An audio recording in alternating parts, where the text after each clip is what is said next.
Tá certo? A igreja agradece ao Senhor pela sua presença. Também está a sua esposa, cadê? Está aqui. Que a irmã seja bem-vinda. Vamos dar uma saudação para ele. Ok? Irmão, sinta-se abraçado pela igreja. Agora a mensagem é com o Senhor. Que o Espírito Santo de Deus te use e que o Espírito Santo de Deus use a nós também para entender a mensagem nessa manhã.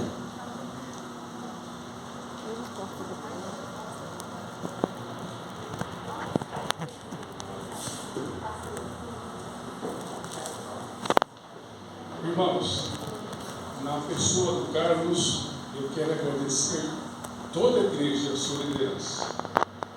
Me sinto honrado com o convite. Eu já, por questões outras, eu tive que dispensar alguns convites e os irmãos irão saber o porquê. Ok?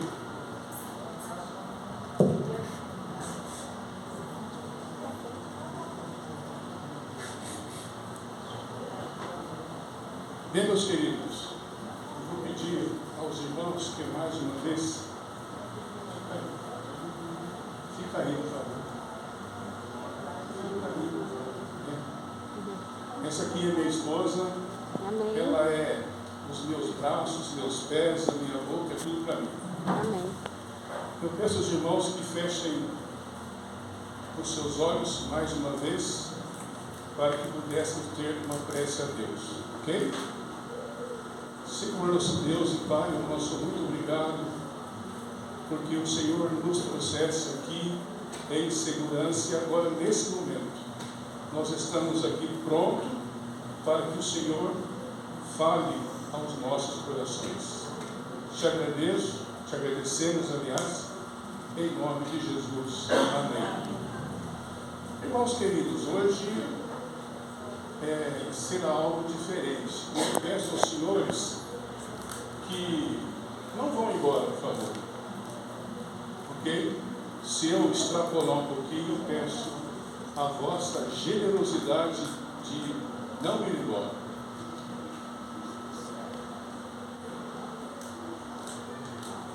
O primeiro texto está em João 14, 13 a 14. Eu vou precisar da ajuda de vocês. Ok? João 13, 14, 13 a 14. Eu gostaria que alguém lesse para mim, por favor. Me ajude aí que eu preciso da colaboração de vocês. João 14, 13, 13 e 14. Tudo o que vocês pedirem em meu nome, isso farei, a fim de que o Pai se glorificado no Filho. Se me pedirem alguma coisa pelo nome, eu o farei. Irmãos, Deus faz tudo o que você quer, sim ou não? Se eu pedir agora uma Land Rover, uma BMW, sabe que Deus vai me dar? Não.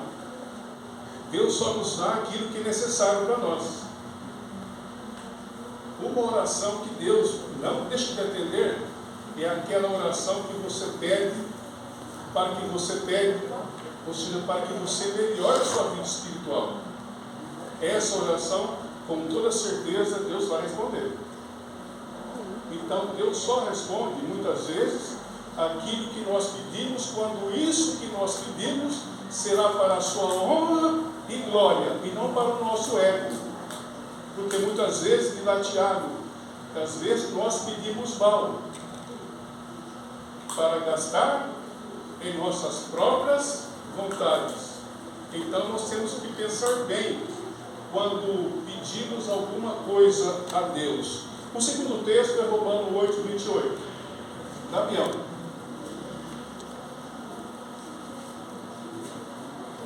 Muito obrigado ao meu irmão que está me gravando aqui, que eu vou postar no meu canal no YouTube.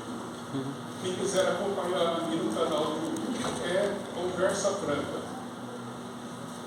Já achou, irmão Damião? Por favor, então. Sabemos que todas as coisas cooperam para o bem daqueles que amam a Deus, daqueles que são chamados segundo o seu propósito. Irmãos, Se você tiver um filho doente ou moribundo, se você orar a Deus, fizer aí uma vigília na igreja, para que Deus cure o seu ente querido e ele não curar, isso é bom? Limpava daí? Que bom, tá? Eu conheci seu pai, viu? O César. Dos anos 80 ainda. Então, irmãos, tudo coopera para o bem daqueles que amam a Deus. Então, até de uma coisa ruim que nos acontece, essa coisa você pode tirar lições para a sua vida. Não que perder um filho é coisa boa, não que perder o pai é coisa boa, não quer dizer isso, mas através de uma coisa menos boa, eu vou usar essa expressão, apesar de uma coisa menos boa, nós podemos tirar lições para a nossa vida. Próximo texto, 1 Coríntios, ou 2 Coríntios 12, 7 a 10. Eu estou lendo aqui esses textos rapidamente, porque eu tenho uma segunda parte para contar, que o irmão Carlos já sabe.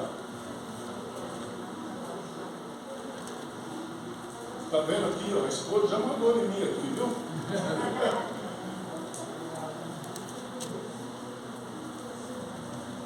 Juscelino, quem manda na sua casa, Juscelino? Brasil. Quem manda Juscelino na sua casa? Você que manda, né? Na minha também. 2 Coríntios, capítulo 12, 7 a 10. Vamos lá rapidinho. 2 Coríntios, capítulo 12, 7 a 10. Eu espero não haver errado. Eu sou muito ansioso e essa ansiedade muitas vezes me atrapalha. Já acharam? Amém. Amém. Vamos lá? E para que não se ensoberbecesse com a grandeza das revelações, foi posto no espinho da carne, mensageiro de Satanás, para lhes bofetear, a fim de que não me exalte. Por causa disto, 3 vezes pedi ao Senhor que o afastasse de mim. Então ele me disse: a minha graça te basta, porque o poder se aperfeiçoa na fraqueza. Boa vontade, pois mais me gloriarei na fraqueza, para que sobre mim repouse o poder de Cristo. Amém. Solte aí. Irmãos, eu não coloquei aqui o que eu vou falar. Diz lá em Atos que as pessoas vestiam a roupa de Paulo e eles eram curados. Mas agora Paulo, ele pede algo em seu próprio benefício. E Deus não respondeu à oração de Paulo como ele queria, e sim como não. Então, muitas das vezes, você pede a Deus alguma coisa em seu benefício que Deus não te dá. Ao passo que ele mesmo fazia oração para os outros, ressuscitou pessoas, e agora Paulo estava numa saia justa, desculpa aqui a expressão, e Deus falou assim: ó, Paulo, a minha graça te basta. Ou seja, Paulo, eu não vou atender a sua oração, meu filho. Isso acontece. Muitas das vezes Deus não atende a nossa oração favoravelmente a nós. O próximo texto é 1 Tessalonicenses, capítulo 5, verso 18. Esse aqui é o penúltimo texto de hoje. Eu tenho uma segunda parte. 1 Tessalonicenses, capítulo 5, 18. Salmo 103, verso 2. Para outra pessoa ler para mim, por favor. Então, o último texto é Salmo 103, verso 2. E o penúltimo é 1 Tessalonicenses, capítulo 5, verso 18. Em tudo dê graças, porque essa é a vontade de Deus para você em Cristo Jesus. Em tudo dê graça. Perceberam? Até mesmo nas coisas que não são boas, devemos dar graças a Deus, porque a sua misericórdia dura para sempre. Vou dizer algo para vocês. Eu conheci um irmão, né, lá na Central, quando lá eu era membro, e como ancião eu convidei para pregar. O filho dele estava no México, com câncer raro. Ele vendeu parte do seu patrimônio. Um dia eu chamei para pregar. Falei assim: Walter, eu não vou pregar, porque eu estou desanimado. Por quê? Porque eu pedi tanto a Deus, vendi parte dos meus bens, e Deus não respondeu a minha oração. A Lindalva conhece. Não vou dizer o nome, porque é falta de ética. Então veja, irmãos, como é que eu posso criticar esse irmão? Eu sou feito do mesmo barro que ele é. Às vezes nós temos que colocar no lugar do outro. Mas o que fala aqui, em tudo dai graça, em tudo. Não é apenas nas coisas boas, mas também naquelas coisas que são menos boas. E agora o Salmo 103, verso 2, por gentileza. Desculpa, meus irmãos, que eu estou passando rápido, tá bom? Porque tem uma segunda parte e eu não quero cansar os irmãos. Bendizei a minha alma ao Senhor, e não te esqueças de nem um só de seus benefícios. Bendizei ao Senhor. Nós bendizemos ao Senhor só quando tudo vai bem, Dirce não. Zilda. Não. Mesmo em piores circunstâncias, nós devemos bendizer ao Senhor. Agora eu vou descer aqui. Vai ficar mais fácil aqui para o meu repórter. Irmãos, desde 2004 para cá, quando o último ente querido, que é o meu saudoso pai Antônio Silva, eu tive um desmaio. Só estávamos eu e meu irmão. Estava no quarto. Os meus filhos moravam no fundo. E eu morava na rua da Kardec, na primeira casa perto do colégio de Arruda. Eu tive um desmaio. Comecei a ter uma sudorese. E desejei ir até o banheiro. Chegando até o banheiro, eu desmaiei. E caí com a minha cabeça quase dentro do vaso. Foi aí que eu percebi que eu não valho nada. Um homem grande, com quase 2 metros de altura, caí no banheiro, quase a cabeça dentro do vaso. Depois disso, eu estava almoçando lá em Baté, na casa dos pais do pastor Alexandre. Tive um mal súbito, mas não caí, porque a irmã Ananias e o irmão Raimundo, que é os pais do pastor Alexandre, me puseram no sofá, pegaram álcool, passaram para me cheirar, para recobrar o ânimo.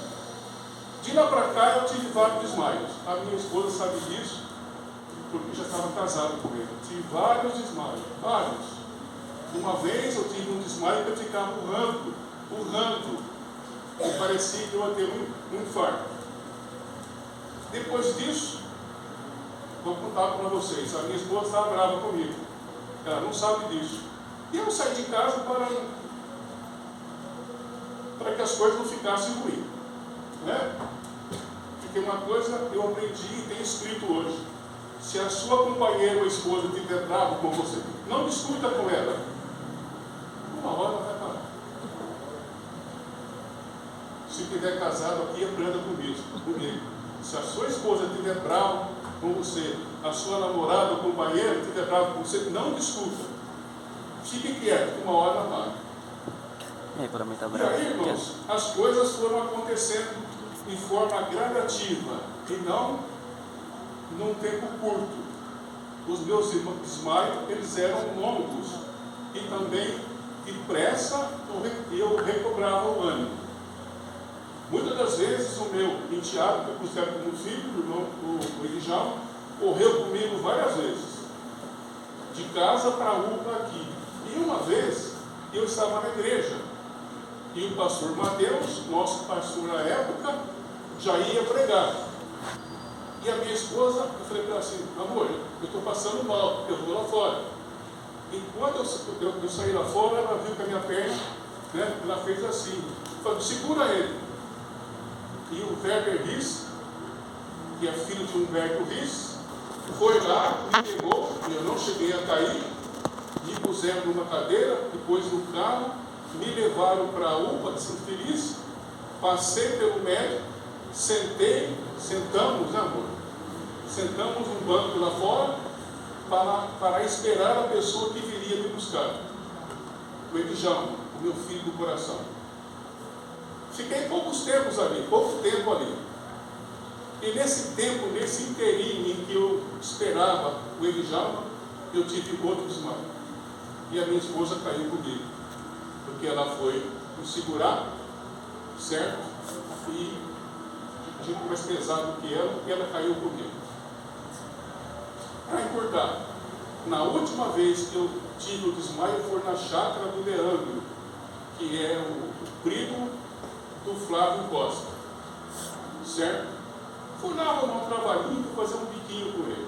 Se eu sou aposentado, precisava aumentar a minha renda, certo? E fui lá fazer um biquinho, fui lá conhecer a chácara dele, vi que lá tinha peru, tinha 2 carneiros, tinha um tanque para poder colocar os peixes, eu tinha que cuidar da grama, certo? E ali eu fiquei de conversar com o Leandro para combinar preço. E quando eu estava saindo da chácara, eu estava já ali no portão, eu peguei o telefone dela para que ela avisasse o esposo que eu já tinha ido ver a chácara e só ficava a tratar os valores. E quando eu passei o telefone por cima da porteira, eu caí. Caí, bati a boca naqueles pedregulhos, naquelas pedras britadas, minha boca ficou desse tamanho, e não é exagero. E por dentro ficou todo preta. E também feri um pouco a minha arcada dentária. Eu fiquei vários dias que não podia tomar água. E aí, por causa desse desmaio, nós procuramos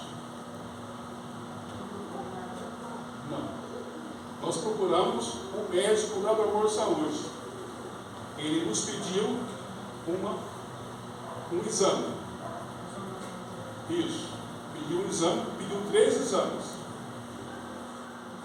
Me passou um remédio, Ferroorbital, que é o mesmo Gardenal, certo? E uma certa vez, doravante, e não desmaiei mais. Até que um dia, irmãos, eu comecei, falei assim, amor, eu estou percebendo que a minha mente está apagando. Eu falei para elas. Eu pego o celular, consigo ver todas as letras, só que eu não consigo montar uma frase. Você lembra disso? Falei para você? Que a minha mente estava apagando. Eu tenho 4 filhos.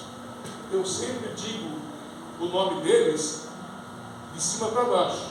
Walter, que é meu xará, Wagner, Vanessa e Valquíria, são todos com W. Eu já não sabia falar os meus filhos pela ordem, eu misturava. Wagner é o primeiro e é o segundo. A Vanessa é a primeira filha que eu tenho e é a segunda.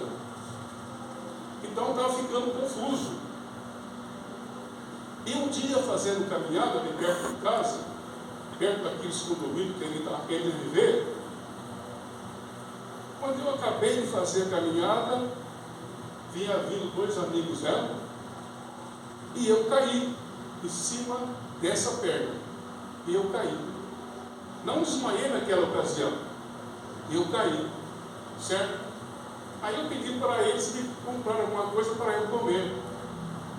Não que eu não tivesse comida em casa, é que eu saí sem me alimentar. Certo? Aí eu subi para a minha casa. Teve um batismo na igreja, ou melhor, antes disso me convidaram para pregar na igreja. Eu fiz um sermão escrito, isso aqui não foi escrito, né? Eu fiz um sermão escrito, fui de carro até, e eu não conseguia subir um degrau igual esse aqui. Não tinha força nas pernas para subir um degrau desse tipo aqui. E quando eu desci do púlpito, eu tive que descer devagar, porque eu não aguentava descer um degrau como esse. E aí teve um batismo. O batismo da irmã Estela, que eu ajudei ela a voltar para a igreja. E eu fui de carro para a igreja. E aí, na hora do batismo, eu fui subir para ir até o tanque. E a mesma coisa, eu não conseguia subir um degrau. Foi feito o batismo, eu fiquei ali para vê-la, para abraçar, pegar as mãos dela. E eu desci. Quando eu cheguei à porta, o pastor Everton, vocês conheceram aqui, a Zilda, o Juscelino, conheceram, é um filho da igreja, ele cresceu na igreja. E estiver ali desde a sua segunda infância na igreja. Quando eu saí da porta para cumprimentá-lo, ele chamou o pastor Wilson. Falei assim: pastor Wilson, o Walter não está bom. O Walter não está bem. Como o pastor Everton tinha um amigo médico que passou com ele lá na África por um mês ou dois fazendo missão, falou assim: olha, pastor Wilson, eu tenho um amigo, doutor Ilan, lá em Araquara. Eu vou fazer a ponte e lá levo ele para lá. Então, levamos todos os remédios que eu tomava e todos os exames que eu tomava. E aqui, pegaram meus exames e falaram: Walter, você não tem nada. Algum dizia que eu tenho bradicardia, ou seja, o coração não manda sangue para o cérebro, você desmaia. Bradicardia. Um dizia que eu tinha, agora eu esqueci. Não, eu tinha síncope, lembrei agora. Então nós fomos para Araraquara. E eu fui nessas condições. Eu fui ruim, né, tremendo, não conseguia andar se não fosse acompanhado pela Clarinha, minha esposa. Ele falou assim: Walter, os seus remédios são todos errados. Todos errados. Vou passar para você outros remédios, remédios, que você vai ficar bem. E aí, meus irmãos, eu fui piorando, não por causa do remédio que ele passou, mas por causa da minha condição que já vinha acontecendo desde então. E ele descobriu que tinha epilepsia. Meu pai também tinha epilepsia. Ele desmaiava, ficava batendo, se batendo. Não é o meu caso, disse ele. Tem vários tipos de epilepsia.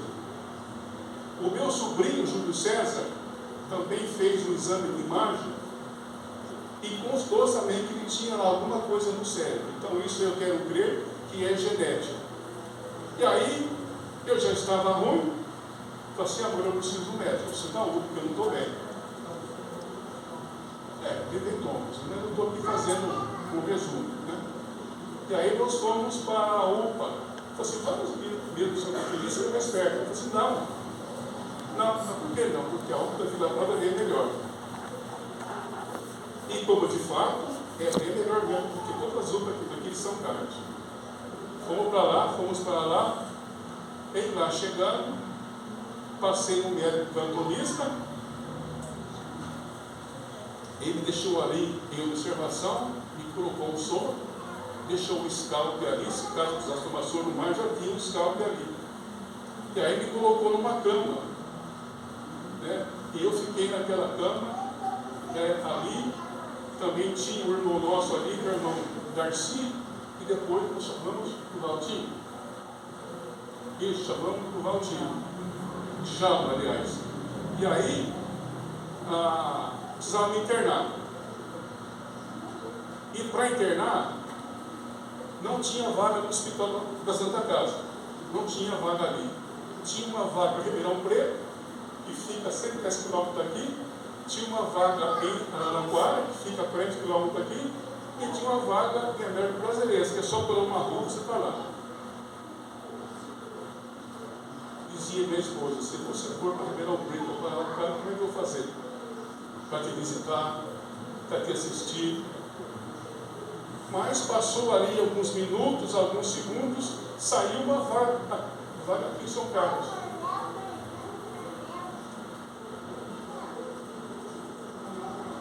E a minha esposa abraçou meu filho. Lembro como fosse hoje. Ela falou assim, Valdir, que é o meu filho mais velho, o seu pai vai ser internado. E aí, eu fui para a Santa Casa. Fiquei no corredor ali com minhas pernas doendo, porque minha perna parece que batia uma na outra. Fiquei ali naquela mão. Depois me mandaram para o quarto. E aquela dor na perna. A perna esquerda parece que batia na perna direita e ao contrário também. Foi feita tomografia computadorizada, exames de sangue, e eu não sei mais o que foi feito além disso. O médico veio lá no quarto onde eu estava, disse à minha esposa, a perna dele está fraca. A perna dele está fraca. Então foi feito os exames. A minha esposa saiu, porque ela faz curativo, é uma pessoa acamada. Então ela saiu para poder fazer esse trabalho. E eu percebi que o médico veio com algumas folhas na mão. Umas 2 ou 3 folhas na mão. E eu percebi que ele estava um pouco ansioso. Eu percebi, a minha esposa não está aqui. Ela foi fazer um trabalho que cuida de uma pessoa acamada. Mas daqui meia hora ela volta. Como de fato ela voltou. E ao que parece, ela voltou junto com o médico. Eu percebi que o médico chamou ela à parte. E falou para ela assim, olha, ele vai ter que ser operado hoje. Hoje, porque se não ficar operado, ele fica paralisado, inteirinho do lado direito. Comigo para você. Vai ter que ficar operado hoje.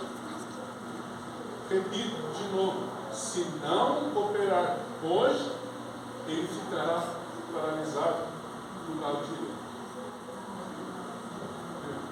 E aí eu fui ser cirúrgico. Era umas 8h30. E no exame que foi feito na Santa Casa, constatou-se que eu tinha um coágulo do lado esquerdo. E que esse coágulo já estava pressionando o cérebro. E que se caísse um pingo de sangue no cérebro, eu seria morto. Não estaria aqui para contar para vocês. Mas ainda bem que por Deus não podia passar mais um dia. Era aquele dia. Não podia passar daquele dia. E eu fui para o centro cirúrgico. Eu nem sabia, amor, que eu tinha esse coágulo aqui. Eu acho que esse coágulo aqui ele só piorou quando eu caí. Meu óculos voou, porque eu não sabia que estava o óculos. Muitos tombos que eu levei, e esse único foi a gota d'água. Eu caí, o óculos sumiu, bati a boca no chão, como eu já vos disse. A boca ficou desse tamanho, eu até tirei uma foto, mas eu apaguei.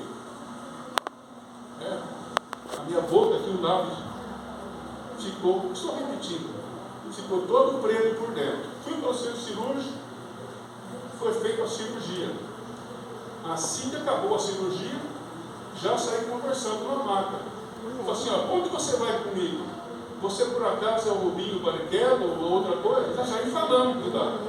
E aí eu fui para o quarto. E o irmão Claudemir, ficou comigo lá. Falei, nossa, avó, você está falando assim, contei para ele quantos anos eu tinha na igreja, contei para ele das coisas que fizemos na igreja. E também colocou um dreno aqui para poder drenar o sangue. o pouco sangue que ficou, né? Porque sempre fica um pouquinho. Aí drenou para tirar aquele pouco sangue, aí foi lavado por dentro, certo? E quando via a cabeça para cá, para lá, eu senti que tinha alguma coisa que se movimentava dentro. E aquilo me incomodava. Aí eu fiquei ali, certo? Depois disso eu vim para casa, não consegui andar, porque uma operação na cabeça é algo terrível, algo difícil. Até uma operação de apendicite, entendeu? Já é complicado. Muito mais uma cirurgia na cabeça, porque mexe com tudo. E eu fiquei alguns dias sem poder andar. E tiveram que chamar uma fisioterapeuta, que é a Flavinha, que atende na UBS do Romeu Tortorelli. Ela foi chamada, e até aconteceu algo terrível, ou inusitado. Minha esposa foi lá, que eu tinha que tomar uma injeção, e ela soube que eu estava em casa acamado, e a enfermeira não queria ir na injeção, mas eu não posso ir agora, porque eu estou muito ocupada e o meu efetivo está baixo. As enfermeiras não estão aqui. E dizia para mim, não, eu quero ver o seu Walter, mas eu não posso, eu quero ver o seu Walter. E no fim ela acabou indo junto com a Flavinha e me deu a injeção. Conclusão, ela ficou na minha casa, a pressa dela acabou porque ela assistiu toda a primeira sessão da minha fisioterapia. E aí eu fui acompanhado por ela. Comecei a andar devagarinho, porque a minha esposa algumas vezes veio andar comigo, sabe, porque as pernas tremem, né? Estão tremendo agora também, certo? O irmão Carlos me convidou para pregar aqui. 3 vezes ou 2 eu rejeitei o convite.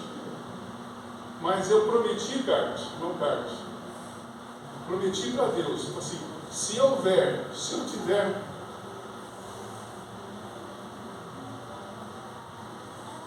ai de nós se não fosse as mulheres. Ela já arrumou a minha gola, já me arrumou minha calça, estava linda, foi. Não é? Ai de nós. Irmãos, cuide bem das suas esposas, porque se não fosse elas, entendeu? Aí então eu comecei a andar, e a minha casa estava com obras, fazendo uma garagem, até então a gente não tinha garagem. Aí comecei a andar devagarinho, hoje eu estou andando. Mas, irmão Carlos, eu não estou bem. Não sei se você percebe, está tremendo aqui a minha mão, as minhas mãos.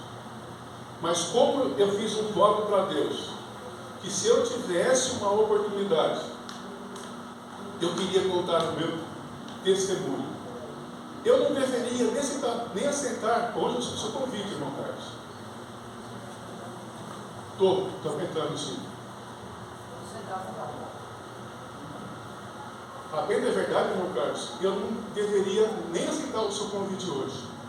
Mas como eu fiz um voto para Deus, como eu prometi para Deus, e eu orei e falei assim, Senhor Deus, me ajuda para que eu possa ficar bem, para que eu não possa ter nenhuma intercorrência grave. Não estou bem. Essa semana aqui eu não fiz os meus exercícios. Essa semana aqui eu não fui caminhar. Desci 4 vezes o centro da cidade. Isso aí me deixou ruim. Sabe, irmãos? Mas como lemos os textos aqui, Paulo orou 3 vezes para que Deus o curasse. E Deus disse não. Eu não sei se eu vou ter que conviver com isso, irmãos. Mas se eu tiver que conviver, se eu tiver que conviver com isso, mesmo assim eu dou graças a Deus. Amém. Porque eu estou vivo. Amém. Dou graças a Deus porque eu estou vivo. Se eu precisar conviver com isso, o que não é bom para mim, mas como o irmão Damião deu ali, não é? Capítulo 8, verso 28 de Romanos, que todas as coisas contribuem para o bem daqueles que amam a Deus. E a minha esposa começou a dar banho em mim, porque eu não aguentava. E quando ela começou a dar banho em mim, irmãos, eu aprendi várias coisas que ela Não sabe. Eu comecei a tomar banho melhor. Verdade. Eu comecei a me enxaguar melhor. Sabe, irmãos? Eu comecei a escovar os dentes melhor. E tudo é graça, irmãos. Não fique choramingando para cá ou para lá. Minhas pernas estão tremendo, querido. Mas você quer sentar? Não, eu vou ficar em pé. Porque eu tenho que encarar esse desafio. Eu até gravei um vídeo para ela e para o meu filho. Estava de chapéu, porque eu não posso sair de casa com a cabeça pelada, por causa do sol. A semana que vem, eu vou sair de guarda-chuvas. Eu fiquei aqui sentado muitas vezes, não sei se alguém percebeu, na hora de cantar, na hora de orar, porque eu estou evitando ficar em pé. Estou evitando ficar em pé. Então, irmãos, esse é o meu testemunho. É isso que eu me propus a Deus. Contar às pessoas, mesmo que for para uma pessoa, mas se for na igreja é melhor. Porque aí os irmãos vão saber que Deus é maravilhoso. Amém. Que Deus faz milagre. Amém. Isso, como ela falou aqui, para poder reiterar, Deus mostrou na hora certa. Deus não faz nada antes da hora e nem depois da hora. Ele faz as coisas na hora H, na hora certa. Então eu louvo a Deus por isso. Peço aos irmãos que orem por mim, porque eu ainda estou em fase de recuperação. E a minha recuperação dura de 6 meses a 1 ano. Mas eu não vou me furtar de fazer as coisas na igreja. Com as minhas limitações que eu tenho, eu não vou me furtar a servir a Deus. Se me convidarem para fazer essa coisa ou aquela coisa, não direi não. Amém. E já me convidaram para pregar de novo. E eu vou de novo. Amém. E já tenho um outro convite. Você volta quando você quiser, você pode vir. E vou de novo. Então, ore por mim. Era isso que eu queria falar. Que Deus possa nos abençoar. Em qualquer circunstância da nossa vida. E o hino final que nós escolhemos é o hino 244. Não sei, ninguém me disse nada. Tem. Quem? Você? Não, ela. Ah, fica à vontade. Irmão, pode encerrar aí, irmão.